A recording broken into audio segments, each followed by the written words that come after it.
30, the sun's out, it's like 40 degrees. It's gonna be an awesome day. My friends Tom and Tracy are here, that's pretty cool. Hey guys. Why don't you guys, you're already standing, I don't need to ask you, so just sing along, all right? Let's have some fun this morning.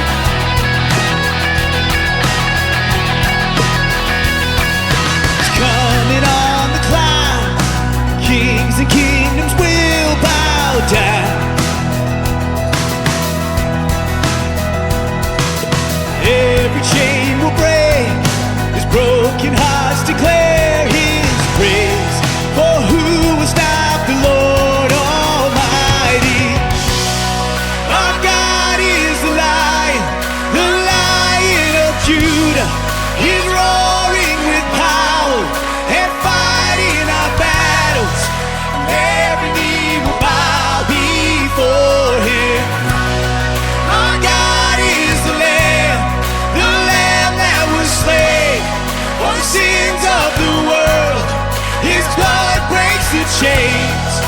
Every knee will bow before the Lion and the Lamb. Oh, every knee will bow before him. Whoa! Open up the gates. Open up the gates. Make way before the King of Kings. The God who comes to save is here to set the captives free. For who can stop the Lord Almighty? Come on! Our God is the Lion of Judah. He's roaring with power and fighting our battles. Every knee will bow before him. Our God is the Lamb that was slain for the sins of the world. His blood breaks the chains. Every knee will bow before the Lion and the Lamb. Oh, every knee will bow before him. Guys, we have a God that is bigger than any challenge we can ever face. So as one church, today, 12:30 service, let's sing this next song together. Let's part of the song together. Who can stop the Lord Almighty? Who can stop the Lord Almighty? Who can stop the Lord Almighty? Who can stop the Lord? Who can stop the Lord Almighty? Who can stop the Lord Almighty? Who can stop the Lord Almighty? Yeah, who can stop the Lord?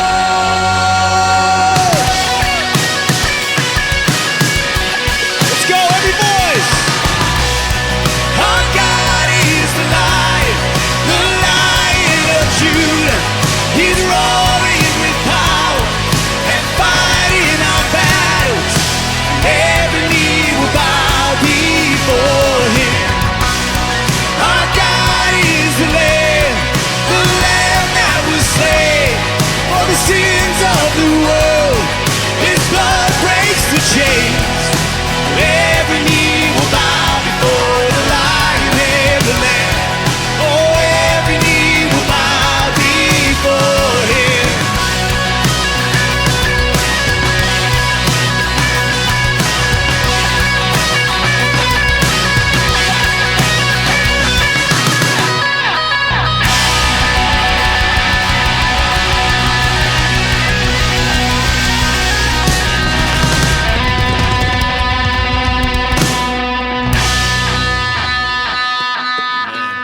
Well, it's good. Well, I almost said good morning. It's good afternoon, isn't it?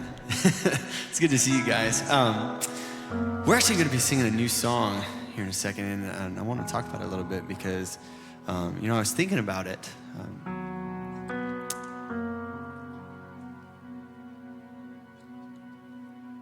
It's a pretty incredible gift that we've been given through what Jesus did on the cross.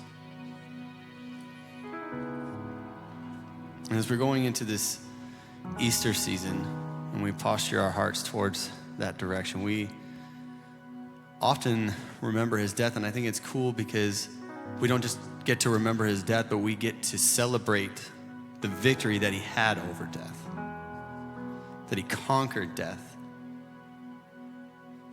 And through him, we get to share in that same victory.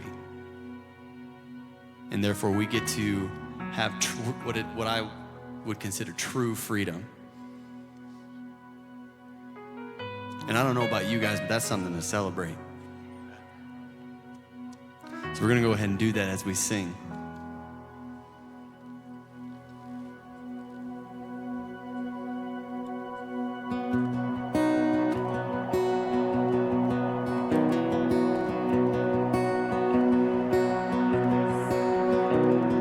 Alone in my sorrow and dead in my sin, lost without hope, with no place to begin. Your love made a way to let mercy come in. When death was arrested and my life began, ash was redeemed, only beauty remains. My orphan heart was given a name. My morning grew quiet, my feet rose to dance. When death was arrested and my life began. Oh, your grace so free washes over me. You have made me new, now life begins with you. Released from my chains, I'm a prisoner no more. My shame was a ransom he faithfully bore. He canceled my debt and he called me his friend. Oh, when death was arrested and my life began. Oh, your grace so free washes over me. You have made me new, now life begins with you. Your endless love is your endless love pouring down on us. You have made us new, now life begins with you. Oh, yes it does. Our Savior displayed on a criminal's cross. Darkness rejoices though heaven had lost. Oh, but then Jesus arose with our freedom in hand. Yeah, that's when death was arrested and my life began. That's when death was arrested and my life began. Oh, it's your grace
grace so free washes over me.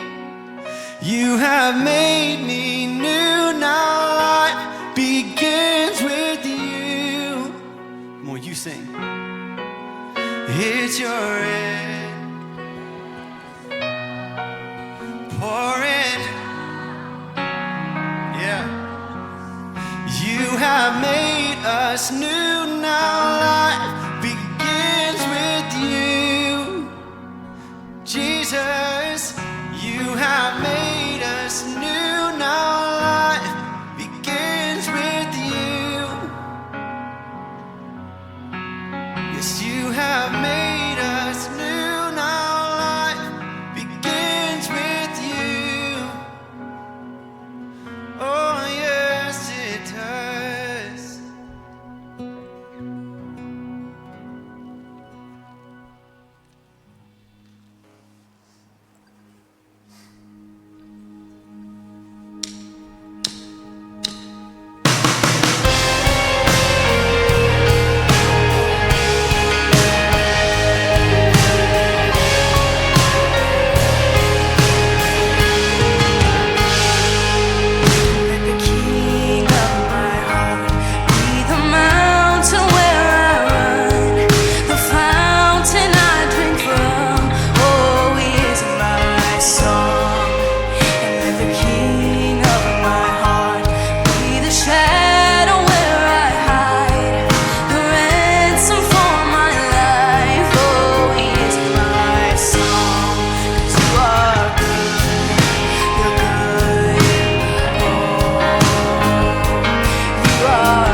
good. And Steve has some really good fun news to share in a minute. But hey, my name's Kim, and I'm super glad you guys are with us this afternoon. I always get to the 12:30 service, and I keep saying morning, so I'm really trying to work on that. But welcome. Glad you guys are with us today. We are in week 2 of a 6-week series called The Blessed Life. And we kicked it off last week with Dave Wilson, and today we have an awesome treat. We have Steve Andrews in the house. So I'm just saying, woot, woot. And he does. I will let him share the big news, but we'll get there in a minute. But hey, we want to make you aware of some stuff that's going on around this place, and just make sure you know what's going on. So first and foremost, there's a place in the lobby that is called The Hub, and it is for every single person sitting in this room right now. It is one-stop shopping, all things Kensington. So if you have a question about something that's going on around here, whether it's with students or a group or anything really, we would love to chat with you. So come on out. We will do our best to answer your question. And if we don't know, we will find out and get back to you. Or possibly you're new, and today is your first day with us. And if it is, a special welcome to you. And the Hub is for you as well. We want to meet you. We want to know your name. So come on over, and we'd love to get some information, send you home with a gift, and walk you around this place and show you what we're all about. So come on over, say hello. And a couple other things that are going on as we head into spring. Yes, I said spring. I know, isn't that exciting? March 1st, people. Woo, woo. So I'm getting a little excited if you can't tell. We have some great stuff coming up. So the first one is our Breakaway All-Nighter. Breakaway is our middle school ministry, and these guys have a great time. They get together not till like 9 o'clock at night, because in middle school, supposedly you can still stay up all night, which is just amazing to me. And they jump on buses, they go all over the place and have so much fun. They go up to the Legacy Center, there's bowling, there's a trampoline park, there's all kinds of crazy going on up there. But just a great time to get together with students and the leaders and really have it all point back to Jesus and connection. So if you have anybody interested in that, we've got information on that. The next thing we have coming up is really for all the parents in the room. So whatever age your student might be or your child might be, we're doing what we're calling a PhD night. And the P stands for partnering, the H stands for helping, and the D stands for developing. And we are getting together at 20 Front Street. We have 3 speakers coming in to really talk about what does it look like to bring up our children in this day and age. Some stuff about social media. So it'd be a great night to come out, maybe meet some other parents and check that out. You can register at kensingtonchurch.org/events and come be with us for that. The next thing we have going on, I just got tons of stuff today, is Ignite 45, which is for our 4th and 5th grade program. And if you haven't seen it, their new room right over here is almost done. It looks so awesome. So that is super exciting. Ignite 45 is a night of fun for our 4th and 5th graders. They meet right here at Orion campus. They hang out from 6:30 to 10:30. And again, it's another night of equipping and fun. I hear there's an obstacle course coming. So get your kids plugged in. We have information at the Hub, and also a great time for any of the students to bring a friend with them to do some of these fun things. So we're really glad you're here. If there's any questions you guys have, come on out, say hi. We would love to meet you and know you. But how about you say hi to somebody next to you? I know we've got space in here, but I'd love for you to squeeze on over, and we're going to get rolling with our day in just a minute.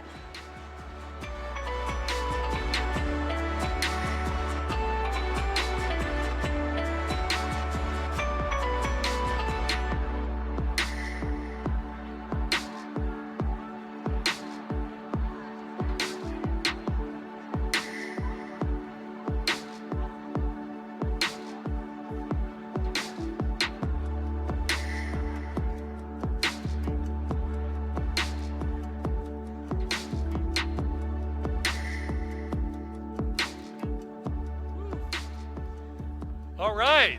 Hi, everybody. Come on. It's a great day. You guys are so lucky to be here with me today. What a pleasure for you.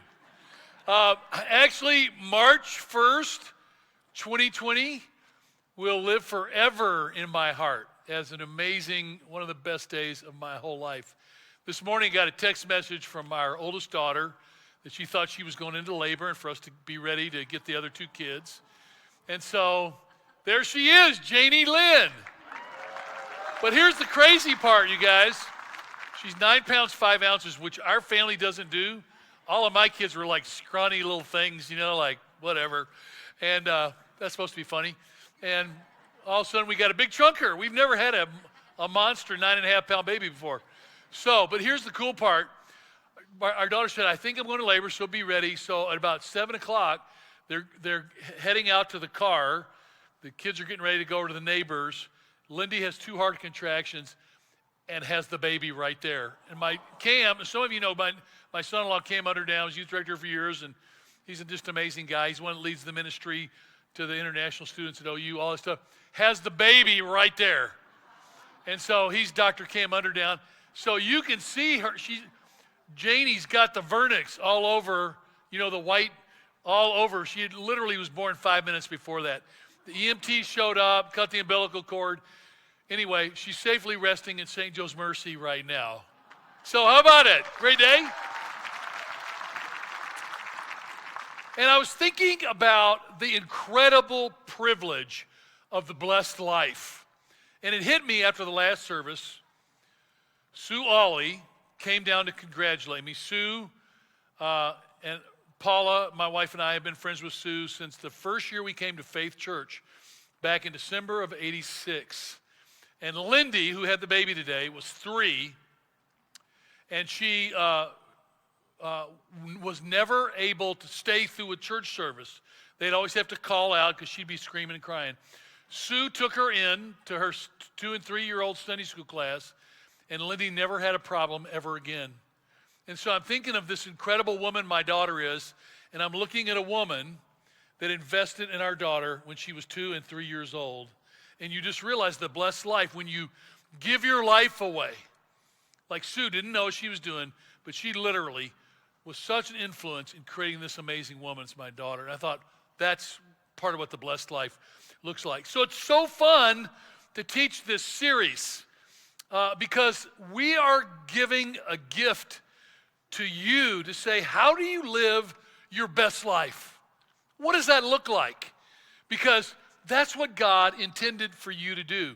And in this series, I was speaking in Birmingham last week, said, this series, The Blessed Life for me, is actually subtitled A Tribute to Chubb and Marge Andrews, my parents.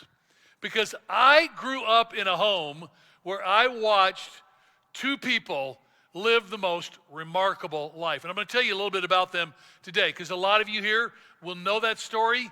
A lot of you, it'll be new to you because you haven't really heard me that much. You don't know me that much. You don't know what a treat it is to know me. So, but I want to say this today. We talked last week, as Dave was speaking here, that it is absolutely true that where your treasure is, there, Jesus said, your heart will be also. We talked about the fact that giving, a life of generosity, is the blessed life. That giving is a matter of the heart. And the treasure at the heart for Jesus was always people. So for us, the treasure is Jesus and people. There's nothing like it when you love and you give your life to people and to the work of God in the world. Everything is built around those two. And we call that the blessed zone. In Acts 20, Paul, the apostle, goes on to say, in everything I did, I showed you that by this kind of hard work, we must help the weak, remembering the words the Lord Jesus himself said, it is more blessed to give than to receive. Now, we don't believe that when we're young, do we? Like when you're young, you're thinking, yeah, whatever. I like to be the receiver a lot more than the giver. Dave was great at that. By the way, Dave Wilson's a great receiver. He loves that, and that's a big part of the joy, but he's learned that giving is so much more powerful. That's why to give this today is very emotional, because I'm, in 40 minutes from now, I'm going to be zooming to the hospital to see my granddaughter, and to say to her that as long as I live and have breath, I'm going to give everything in me to you. That's what I'm going to tell Jenny Lynn. And there's nothing like that. I don't care if I ever receive anything from her. That's one of the joys of getting older. I have everything. And literally, I didn't say this is a bonus for noon. I must be the richest person in the whole world. Because I'm so blessed in this journey of life. And I love what God is doing in our lives. In fact, I'll just give you one illustration. Before I do that, I would like the ushers to get ready to receive the offering. And I want to say, if you're visiting with us, I'm so glad you're here, because you're going to get a chance to hear of what does it look like to really get life to make sense. I'm going to have some of those answers for you today. But I was thinking about, what does it mean to live this life where it's more blessed to give than to receive?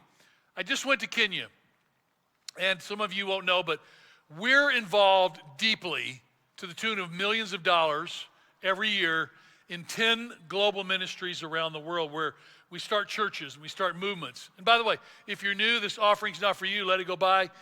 We'd love for you to connect at the hub, as Kim mentioned, and to see that take place. So I took a group to Kenya to experience what's happening there among the Pokot people.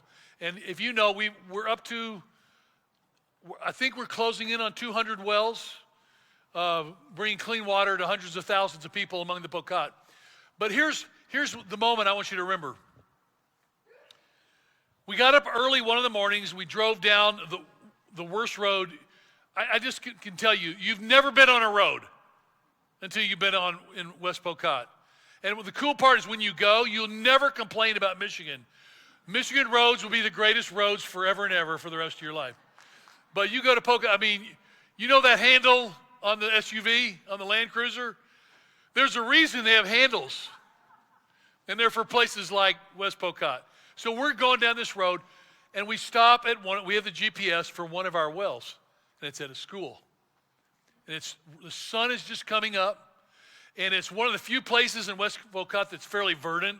There was actually grass, a grassy area, and the sunlight was starting to filter. It was just up enough to filter through the trees. And the kids were running to school, and there were hundreds of them.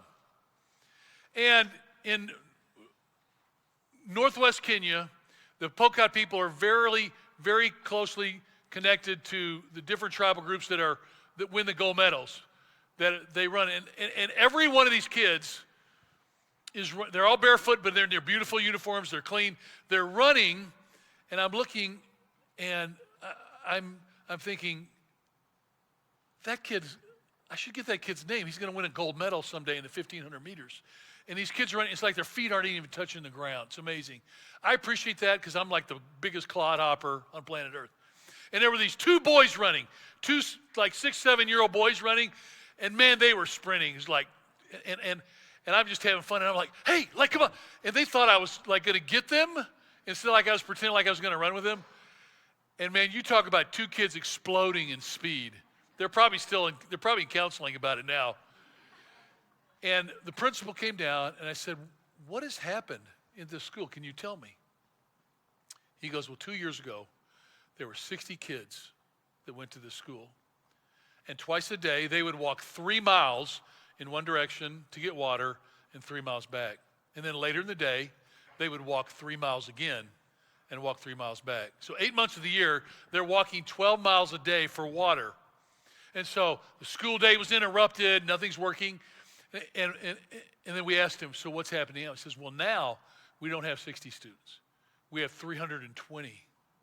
And the average test score of every kid in the school has gone up by 50% on average, because they're able to devote themselves to their studies. So all of a sudden, this well that came out of the generosity of people like you, changing 320 kids in a school. But he said there's also 1,200 people in this community that get their water here every day, and for the first time are drinking clean water and are going to live. So, here's my point. Is it better to give, or is it better to receive? It's better to give. You look and you realize we had a chance to be a part of changing the world. And I had a guy with me who had given, believe this or not, half of his 401k 2 years ago. He said, I don't need that much money. I'm single. I'm going to give half of my 401k for wells in Kenya. And I'm like, dude, I am not comfortable with that. He's like, well, I don't care what you think. I'm going to do it anyway. He was with me going to these wells. And we would stop at each well and just weep. And I turned to him and I said, your life, like you if this was like this one place, is where this one school, said this one well, if this is all you ever did with your life, you changed the world. It's more blessed to what? To give than to receive.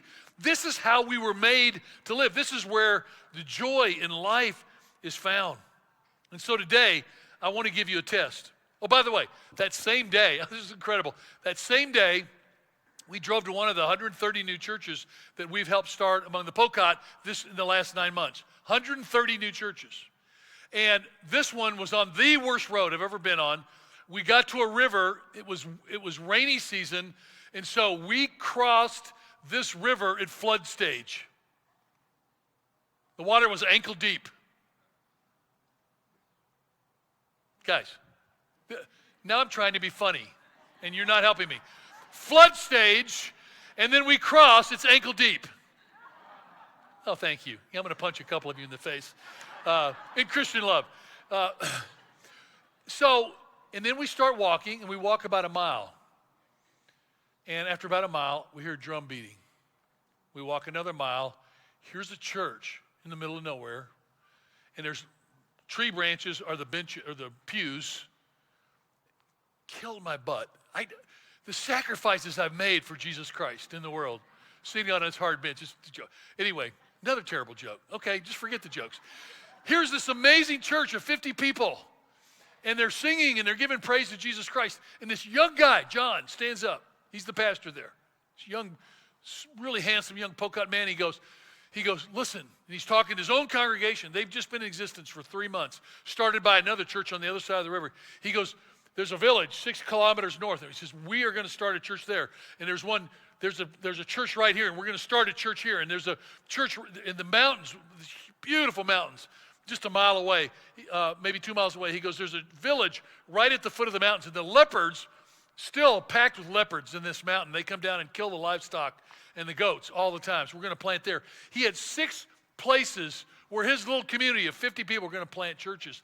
And I thought, I am living my best life. I'm getting to see the most incredible people in the world that are giving it all and living lives of such purpose. And I thought, every one of you that's ever given to Kensington has been a part of every one of those. I'm hoping some of you someday will get to see and step into those situations. But today, this is what I want you to know. This test that I'm going to ask you to take is real, and it's crossroads. It's a crossroads test that you take it, you take one turn of the road, you step into a totally new world. You take the other road, you just continue down a path that lacks purpose and meaning. It's a really big deal. And it's a generosity test. And I want you to know I actually love this test because it's enriched and transformed my life and the life of everyone who's tried it. And I'm going to talk to you about Marge and Chubb Andrews and how they lived their life and taught me how to live. And then at the end of the service, I've got Dave on video. Dave is got 2 minutes where he talks about his decision to move towards generosity.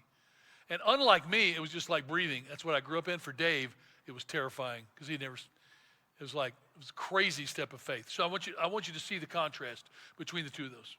But when you step in to experiencing the giving nature of God, this is where you live in the blessed zone.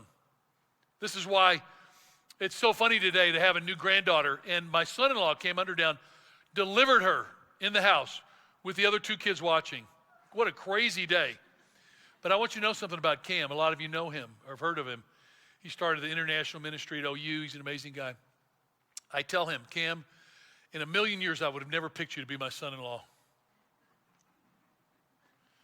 But you have brought such unbelievable blessing to our life. This guy lays his life out for people. When he walks into Half Day Cafe, right down at Rochester, Adams and Walton, you know what the guys there call him, the people that run the restaurant? They call him the mayor. Because he loves people. His life is simply availability to people. And I thought, this is what makes life so rich. This is what makes this church such a fun place. So here's the test. Get ready. Malachi 3. God is speaking to the people of Israel in a really tough time where the Israelites have just taken it on the chin. They have a lot of failures. He goes, I, the Lord, do not change. So you, the descendants of Jacob, are not destroyed. And by the way, Jacob is Israel. That's where Jacob's name was changed to Israel, which represents the people of Israel in the Old Testament. He goes, ever since the time of your ancestors, you have turned away from my decrees and have not kept them. Return to me, and I will return to you, says the Lord Almighty. But you ask, how are we to return? So if you look at this on the screen, the thing I want you to see, he says, how did he say it? Ever since the time of your ancestors, you've turned away from my decrees. In other words, if you look at the Old Testament, a lot of you don't know the Old Testament that leads up to Jesus. In the Old Testament, the Israelites rebel, and then they rebel again. And their kids rebel, and their kids' kids rebel, and their kids' kids rebel. And everyone, it's like generation after generation is rebelling against God. And it's a terrible way to experience life. Like 3 of my 4 kids rebelled. And I didn't know why, because I was a perfect father. Oh, wait. But they really did. Had a lot of regrets about the way I parented. And I'm telling you, your kids rebel and you step out of a relationship. Is there anything that hurts worse than that? I mean, that is just, you feel like your heart's been ripped out and stomped on. This is what the Israelites did to God, generation after generation. And God says, return to me. Because what he's really saying is, I didn't change. God says, I don't change. In other words, I didn't go anywhere. But you went somewhere. So return to me and I'll be there. That's what he's saying. We're no longer close. Who wandered off? I thought, what is our constant temptation to wander away? I think a big part of it is when we wander away from God, we wander away from the generous life, the blessed life. And I'm going to say something just as bald-faced as I can say it. If you want to live your best life, you cannot live that life without extreme generosity. You can't. If you are not laying your life out, your life is going to be really boring and mundane, and you're going to be focused on your own problems. But when you begin to release your life for other people, you're going to be on an adventure with me crossing rivers at flood stage that are ankle deep. Because this is how God invites us into life. And I thought some of you came here today thinking, man, I feel like something's changed between me and God. Like God just doesn't feel close. If you are focused on only what you're getting, your life is going to be completely unsatisfactory. Because whatever you get is never going to be enough. But what you give, holy smokes, that's an amazing difference. Let's go on. Malachi 3, God says, will a mere mortal rob God? Yet you rob me. But you ask, how are we robbing you? God says, in tithes and offerings. Some of you don't know this. A tithe is simply the first 10% of what you have. If you're a farmer, it'd be the first 10% of the crops. We have a woman named Mary in Kenya that grew a little corn patch that was about as big, probably the size of this little stage right here. And the first 10% of the ears of corn she brought to the church in Kenya so that other people could have corn. We actually got to enjoy it. It's incredible. That's what it means. But he says, you are under a curse, your whole nation, because you're robbing me. It's pretty strong language. It's actually offensive. Even as I read it, I feel somewhat offended. He's saying, what, you're under a curse because you're not giving God what belongs to him? When we say a tithe, we say it all belongs to God. We talked about that last week. So 10% of what's 100% his anyway. But here's what I want you to see. This word rob is a Hebrew word where we get the word embezzle. And this is fascinating to me because I'm like, seriously? That sounds judgmental, it's harsh, whatever. Let me give you an example of what it means to rob yourself of something. For 30 years of my life, I did not prioritize my health. I never worked out. I had chronic back pain. I was way too heavy. For many, many years, I was around 260, 265 pounds. And I got to the point where about 9 years ago, I could barely walk down the steps of my house. And I was starting to think about knee replacement. And then I thought, well, but then I'm going to need to replace my ankles. And then I'm going to need to replace my spine. It's probably not going to work. Because I had robbed myself of prioritizing health. Does that make sense? So if you'd have come to me and said, my kids actually came to me and said, Dad, we're really concerned about you. We would love for you to be healthier. You're robbing us of the future. And you know what turned it around? The fall of 2012, my daughter who just had a baby girl today, she and her husband came over for dinner in the fall of 2012, and they said, we're pregnant. And the only thing I could think of is I am in such terrible shape, I'm not even going to be able to get on the ground to play with my grandchild. And you know what I did? I went and joined Weight Watchers, which I'd had a nudge to join Weight Watchers about 15 years before that. And I remember thinking, I am not going to go join a bunch of losers. Oh, wait, that's the purpose. And so I humbled myself. I lost 43 pounds. And this is fascinating. Talk about community, about putting first things first. I stepped out of Weight Watchers after a year, and since then, I've never lost another pound, even though my goal is still 20 less than what I am. Because you can't do it alone. Because part of putting first things first is you got to think, what am I putting first in relationships? What am I putting first in health? What am I putting first with God? This is a big deal. And so what I did is I had 30 years of really poor physical health. Meanwhile, I'm working with Dave Wilson. The only thing we had in common was bald heads. It was just really unfair. So what is God saying if you're robbing him? He's saying, make me first. That's the whole point of today's message. You can be here and go, man, my gosh, they're talking about tithing and money. I'm not even a believer in Jesus Christ. I'm saying for all of us today, it begins with this question. Are you going to make him first or not? Because there is an image of the blessed life. Can you have a blessed life without God in it? Well, I've seen thousands of people try. And I've seen thousands of people shipwreck along the way. Because God's love is so real and so present. So let's continue in Malachi. He says, bring the whole tithe into the storehouse, that there may be food in my house. Test me in this, says the Lord Almighty, and see if I will not throw open the floodgates of heaven and pour out so much blessing that there will be not room enough to store it. I'll prevent pests from devouring your crops, and the vines in your fields will not drop their fruit before it is ripe, says the Lord Almighty. Then all the nations will call you blessed, for yours will be a delightful land, says the Lord Almighty. So I want you to understand this. Tithing is God created. It's a test to evaluate where our heart is, and if we need to make a shift, that's a big part of this. This morning, you realize this band that played so beautifully, that they came here earlier this week and rehearsed for hours. They came here earlier this morning. They were up in this building, but probably before all of us were awake, in order to give a gift of their, what? Of giving their talents to God first. It's a really cool way of living. And here's what I want you to know. It doesn't mean that your vines are always going to be perfect. It doesn't mean that locusts are never going to come, because life is hard.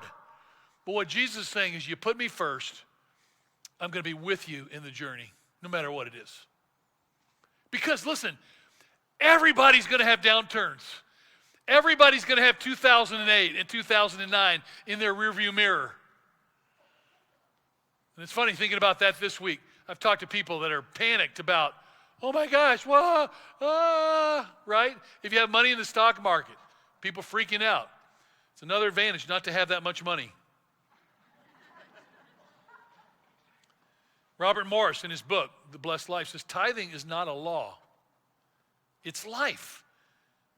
It's simply saying the first belongs to God. If you want to live that the first belongs to God, you're going to live differently. We can give God the first of our time. We can give him the first of our finances. We can give him the first of our creativity. We can give him the first part of our relational energy. We can give him the first or the best part of our day. By the way, do you know the people who I know that are in the best shape that I know are people that work out at 5 in the morning? I'm not saying in every case, but so many of the people I know that are in killer shape, who are adults and who have jobs, do you know when they work out?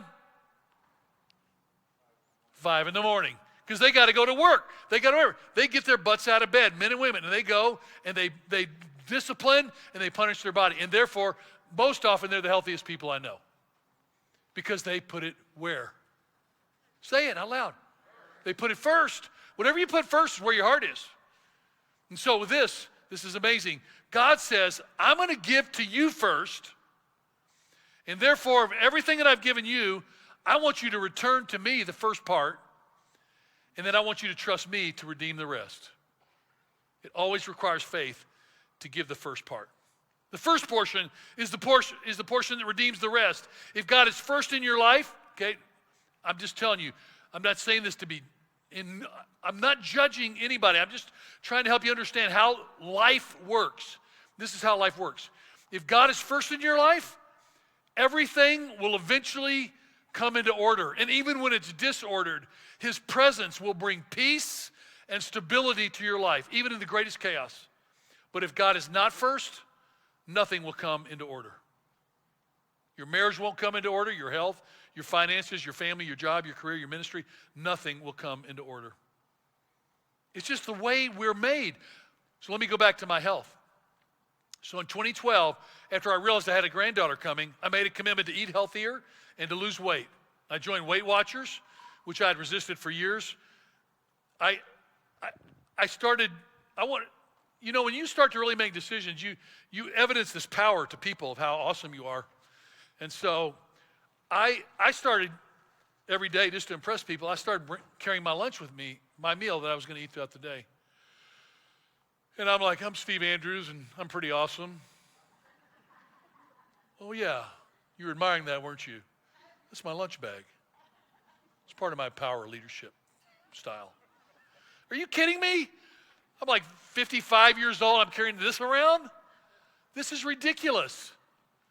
But in it, I've got my almonds and my walnuts and my banana, and I've got my blueberries and raspberries, and I've got some zucchini cut up and some carrots cut up with some hummus. And all of a sudden, I began to live in a different way. But part of it is you had to sign up for the humiliation.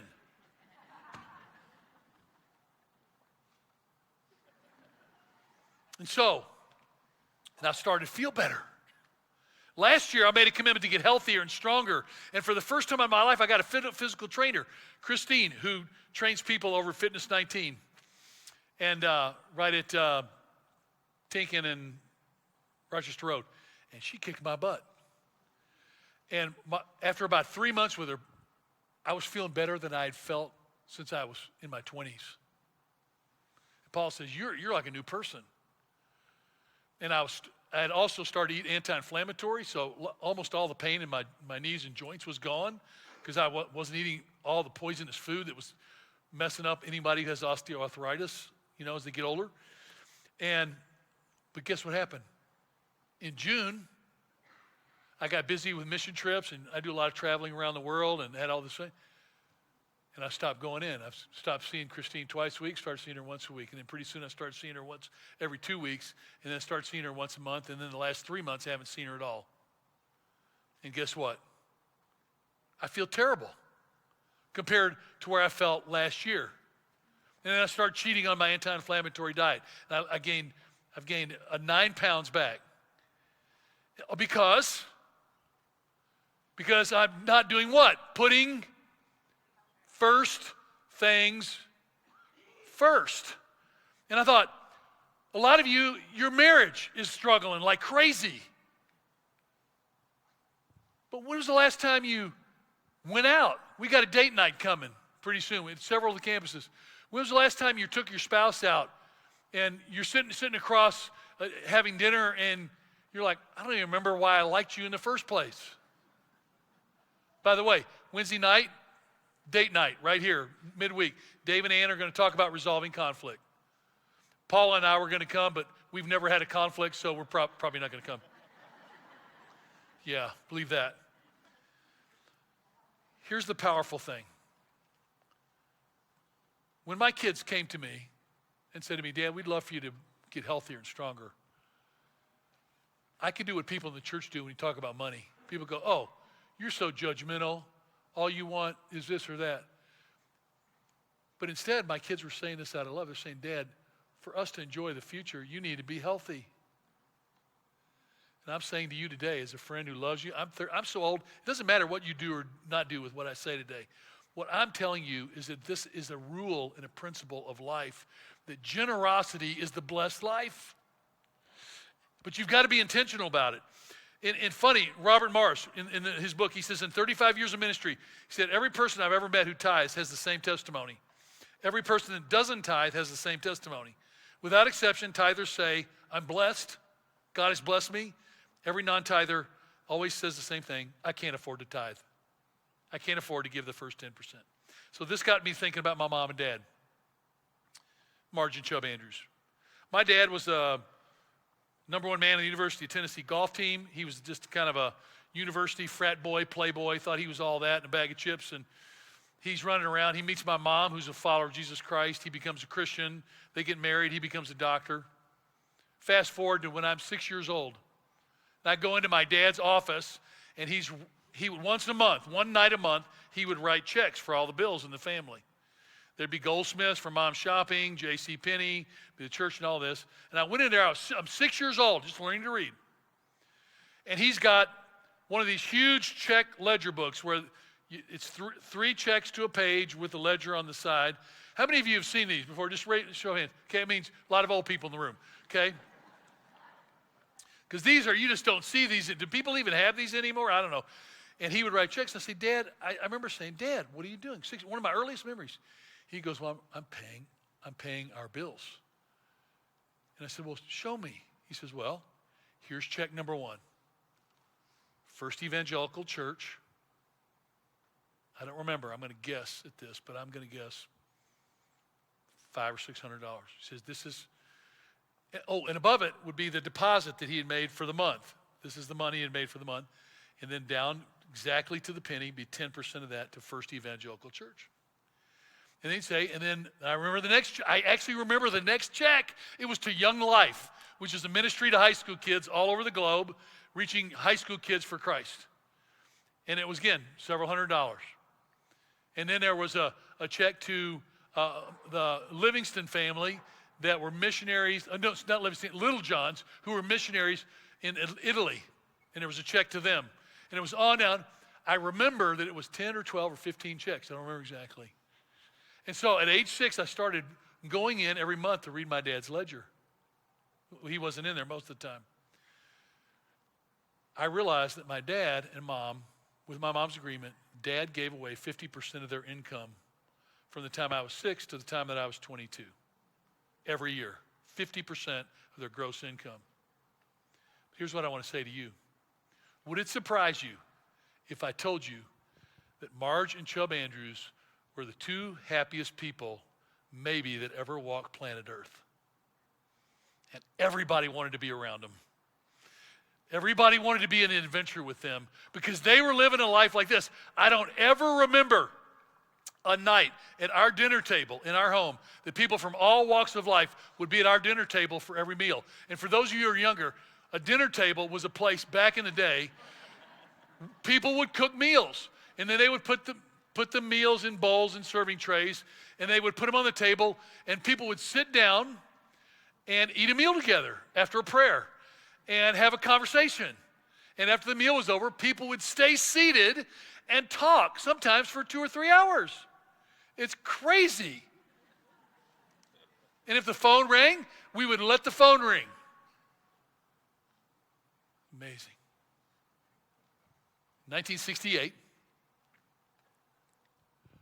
I got home from school on the last day of 6th grade. I ran home, it was May, ran home. Dr. John Gratian of African Inland Mission was in our living room, and Mom and Dad said, Steve, we're going to Kenya.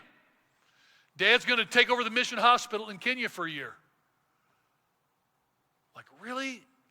Like, I got a life here. I'm 12. I got a big life in Memphis. People told my dad he was crazy. He said, Chubby, you'll lose your medical practice that you've worked. Dad was 49 years old. You'll lose your medical practice. I remember standing at the gate when my dad kissed his dad goodbye, and they were told his dad had been given 6 months to live, and my dad kissed his dad goodbye. I watched it and watched my dad weep over his own father who was ill, thinking he would never see him again. He ended up living 3 years. God met us. My brother was first-team high school All-American, Coaches Magazine in football and baseball, and he was All-Memphis in basketball on an All-Memphis team that included Johnny Newman, who is still the NCAA single-season scoring leader, Larry Finch and Ronnie Robinson, who took Memphis to the NCAA finals against Bill Walton. My brother was one of the 5 guys on the All-Memphis team as a junior. And my parents left his senior year and missed it all because God had called us to Kenya. Now, my mom is living. She's going to be up for Easter. And she's 94. She's amazing. And if you were to ask her, my dad's been gone 15 years, but if you were to ask either one and said, so what was the best year of your life? And they had an amazing life. By the way, my granddaughter this morning, that's my mom's 77th great-grandchild. And she has another, my niece Mary Elizabeth is due any minute, same time, for number 78. If you had asked Mom, what was the best part of your life? No question. Kenya in 1968, living in a 800 cement block house where I was almost killed by a leopard in the front yard. Closest you to me. Came around the corner of the house, full-grown leopard. I was 12 years old, about 105 pounds. That leopard was at least 175, maybe 200 pounds. And he just stood there looking at me with his tail. And eventually he moved off. I got in the house, bolted the door. You probably never heard this story. It was only then that I realized I had wet my pants. But that was the greatest year. And here's what I want you to know. Kensington exists because of that year. Like you're saying, if you've ever been blessed by Jesus Christ at this church was an outgrowth of the seeds that were planted in my heart in 1968 because of my parents' intrepid faith. And so when I tell you to give God first, I'm not telling you because I think because somehow the church or something needs it. I'm saying it because you want to live your best life, and you can't live it without generosity. And it's got to be intentional. It's not doing a jump starter or a quick flash or whatever you want to do, giving $10 to something. I mean, saying, I'm going to give. I'm going to devote myself to something, and I'm going to give regularly and intentionally and sacrificially. That's where a life begins. So, as we step into this, I want to give you a challenge. And I want to say, first of all, that it's not an Old Testament challenge. The challenge I'm giving you is right out of the heart of Jesus. And I want to, if you could pull up that Old Testament, New Testament comparison, Alan, back there, Renee, it would be great. People say, well, I've heard people say, well, giving a tithe is Old Testament. That's before Jesus. That doesn't really apply anymore. Here's what I want you to know. Everything in the Old Testament, in the New Testament, gets upped. So in the Old Testament, we're saying don't murder. Well, most of us don't have a big problem with that. I haven't murdered anybody. Jesus said, don't hate anybody. Jesus said, don't even speak evil of another person. Whoa. Oh, how many of us have failed there? Everybody, raise your hand or you're a liar. Do not commit adultery. Well, I've never committed, thank God, I've never committed adultery. Have I lusted? Oh, yeah. Thousands of times. Have I looked at stuff on screen I shouldn't look at? Absolutely. Jesus is saying, I want you to live a different way. Eye for an eye. Oh, yeah. We're great on that. Eye for eye, tooth for tooth. You punch me in the face, I'm going to punch you back in the face. And I'm going to try to punch you harder than you punch me. That's just human nature. As a young man, I was in a fist fight every week in school. In inner city Memphis. It's like, if you get hit, you just try to hit harder. What does Jesus say? Good, hit harder. No, he says, do good to those who do evil to you. Give a tenth of what you have. No, Jesus says, give it all. Give generously, extravagantly, and intentionally. It's amazing, isn't it? That's the invitation to a life of adventure. When your life is over, are you going to say, man, I really dedicated myself to staying healthy. That was a terrible decision. Or Paul and I now spend about 20 hours a week with our grandchildren because that's the first things first for us. Do you think I'm going to be on my deathbed and go, man, I wasted a lot of time with my grandkids? You think I'll say that? No way. In fact, I'm going to go over to the hospital in like 10 minutes from now. And I'm going to hold Janie Lynn, and I'm going to tell her, your Gimpy, that's my name, that's my true name. I said, your Gimpy is going to give everything in his life to love you, to bless you, and to help you become who God wants you to become. That's what I'm going to tell her today. And I'll tell her every day that I live if I can. God doesn't need you to give. You need to be blessed. So, in light of that, I'm going to give you a tithing challenge. Before I do, I want you to hear from Dave Wilson.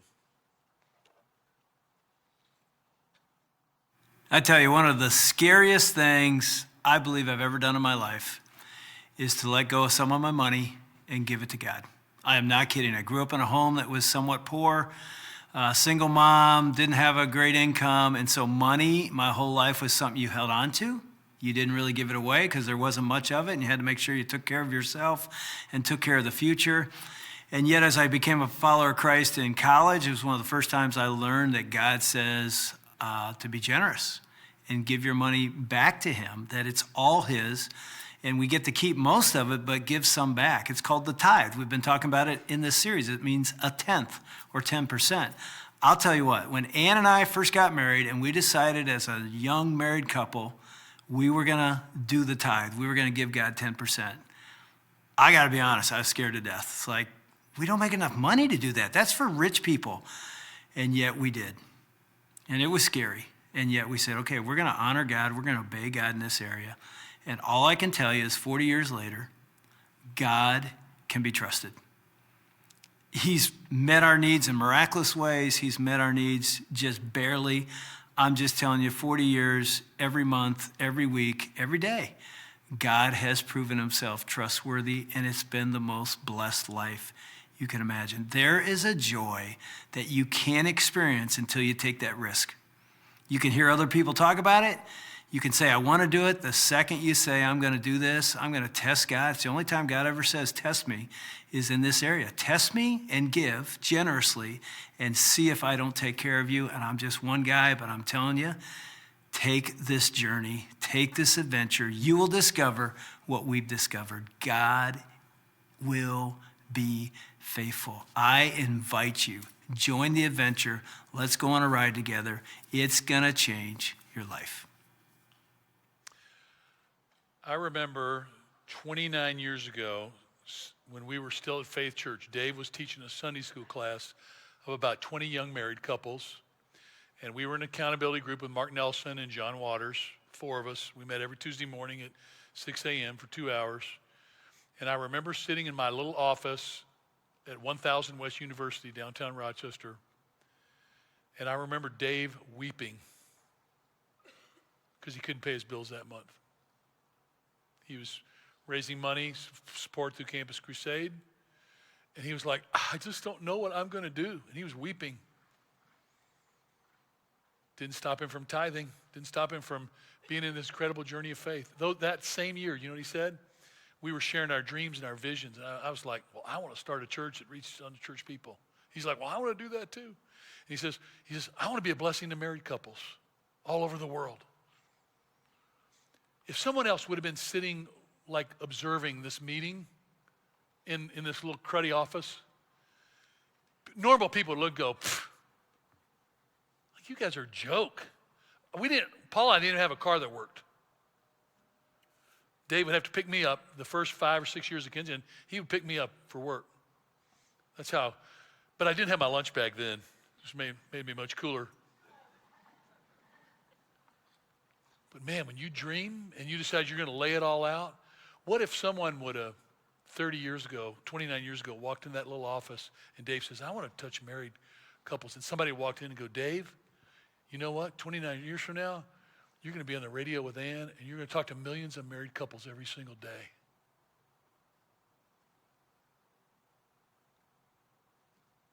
Wow. And what a blessing to see this incredible life journey. And what if someone had said to me, won't know how it happened, but it's going to be an amazing church movement around the world. And the fact that it came through you means that there is a God. because it certainly wasn't you. So I want you to think about this test that Dave invites us to, all of us. And I'd love for you to pull up your phone. If you've never downloaded our Kensington app, this is the only way you could do it today, is how many of you have a Kensington app? Just curious. Okay, quite a few of you. A lot of you don't have it. I'm telling you, it'd be wonderful to have because you can make Orion your home campus, and then you can get updates, things that we're doing. But anyway, if you go onto the Kensington website, the first thing that'll come up is called Take the Test. That's our invitation today in the Tithe series.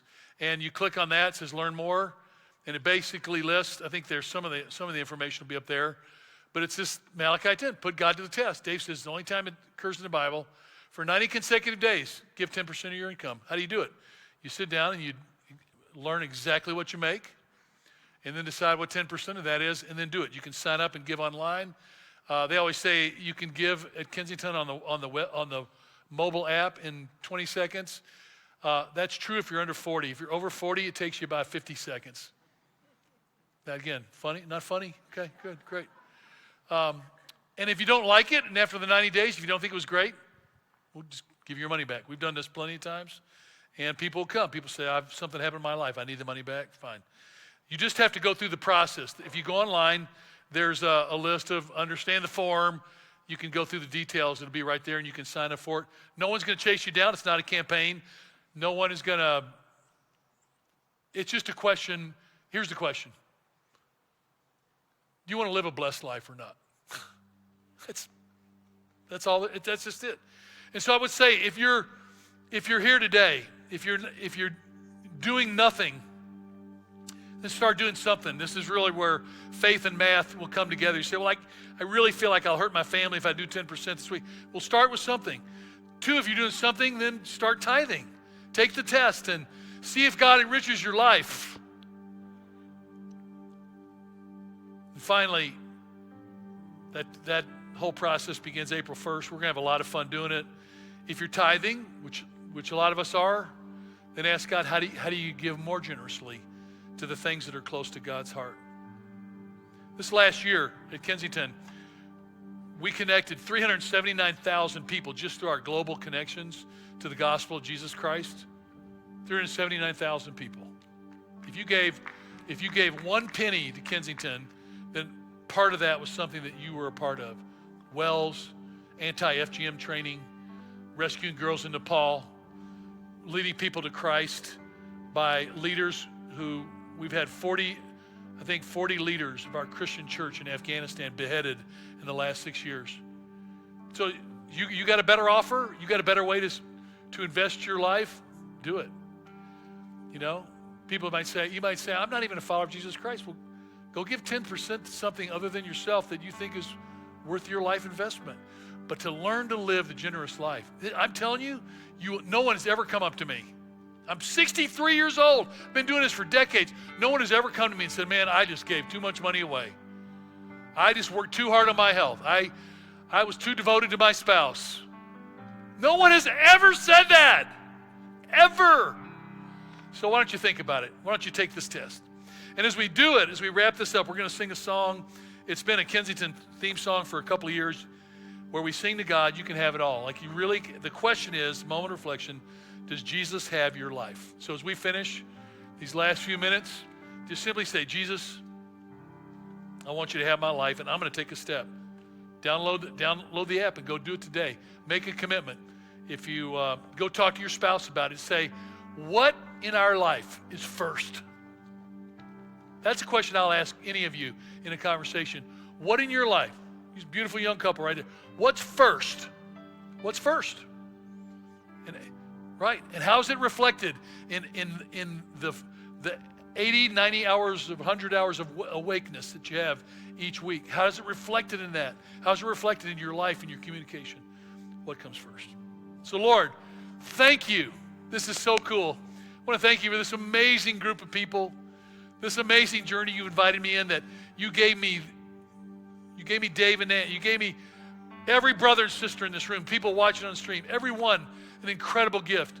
And Lord, you want to move in them to do things that they never thought possible.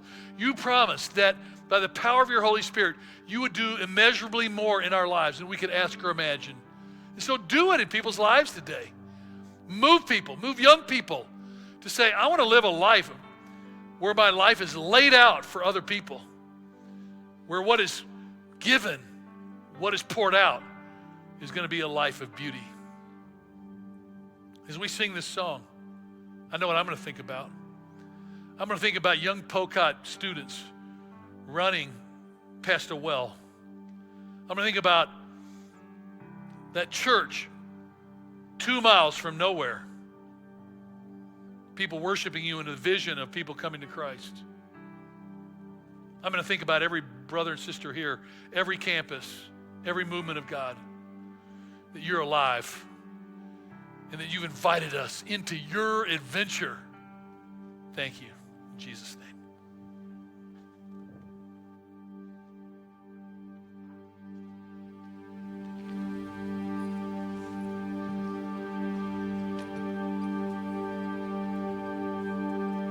You can have it all, Lord. Every part of my world. Take this life and breathe on this heart that is now yours.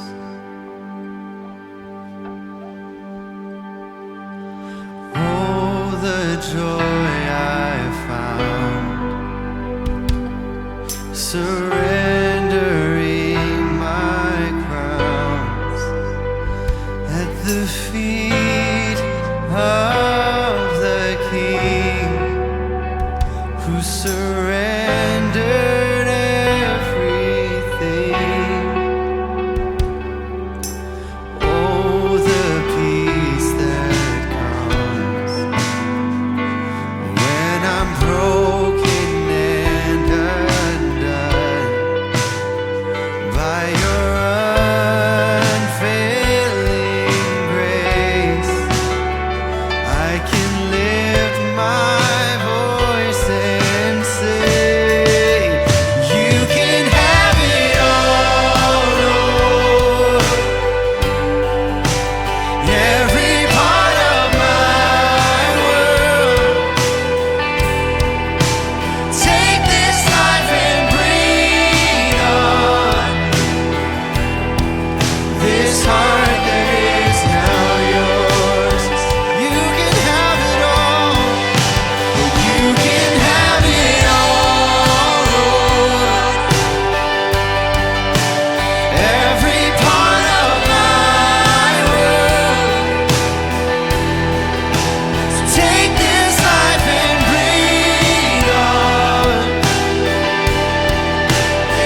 You can have it all, Lord.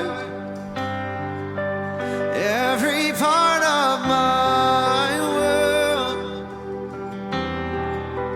Take this life and breathe on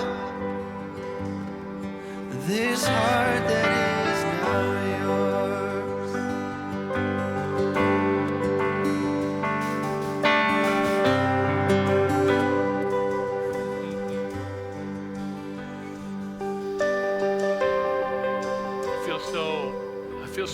I feel so blessed today, obviously. But I'm just so grateful that God didn't leave us to just live life alone and figure it out by ourselves. He invited us into community and into love and into service and into purpose. My gosh, amazing. It's so funny. I'm thinking about Dave and Ann have had a super intense month. Wednesday night, what are they going to do? They're going to be here teaching us how to resolve conflict. Just, what are they going to do? They're just going to pour it out again, pour it out. And the riches of life are just beyond count. I'm going to go pick up CK and Marguerite, Janie's older brother and sister, and Paula, and we're going straight to St. Joe's right now. And I wanted to leave this as we're talking about the blessed life. I'm going to pray over Janie today. I'm going to pray over her. And I want you to know something, because I want you to learn from me too that I am not going to pray for a happy life. I'm not concerned about that. I'm not going to pray for her success. I'm not going to pray that she's beautiful. I'm going to pray that she lives